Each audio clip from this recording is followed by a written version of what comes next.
I'm in Bell Forest Products, a small business in the First District, and a good spot to talk about the next issue, the economy. The economy is a more personal issue. It encompasses how we devote our lives, how we provide for ourselves and our families, and how we detail the values and structure of our communities. The economy of tomorrow starts with our actions today. Kind of corny, I know, but it's true.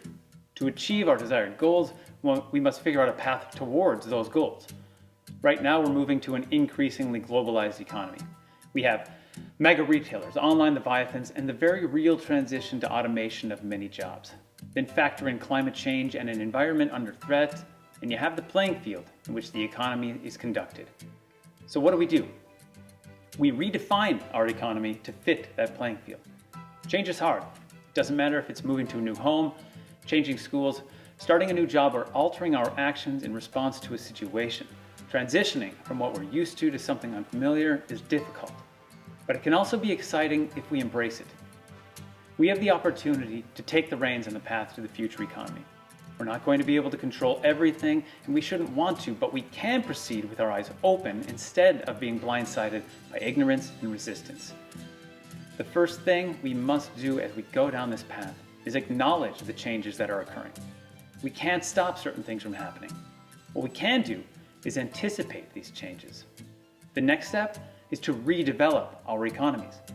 The only move we have as we move to this globalized economy is to realize the importance of the local and regional economy. The economies of the future will be sustainable, stable, and localized in nature. Failing to do this will threaten the small cities and towns throughout the First District and around the country. Small businesses will close.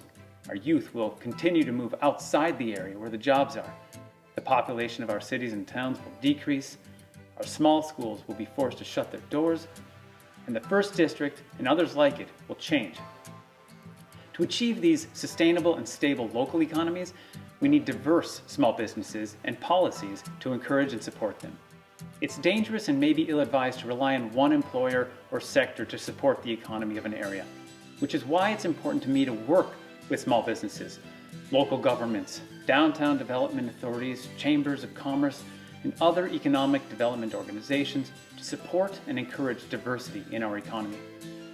By becoming energy independent at the regional level, taking a strong yet long-term approach to revamping our infrastructure, supporting our local farmers and food exchanges, and creating an environment where small businesses and their employees can thrive amongst the huge corporations and global competitors, we can create these stable local and regional economies, adapt and grow as we move into the future, and preserve the integrity and uniqueness of our district and districts like ours across the country. More details on what I think we need to do to accomplish this vision and my plan to go about doing it will be released soon, both on my website, fergusonformichigan1.com, and on my Facebook page. So be sure to check back and to stay informed. Remember, we can create the future we want, the future we deserve. But we have more success working together and embracing our differences than by alienating and fighting each other.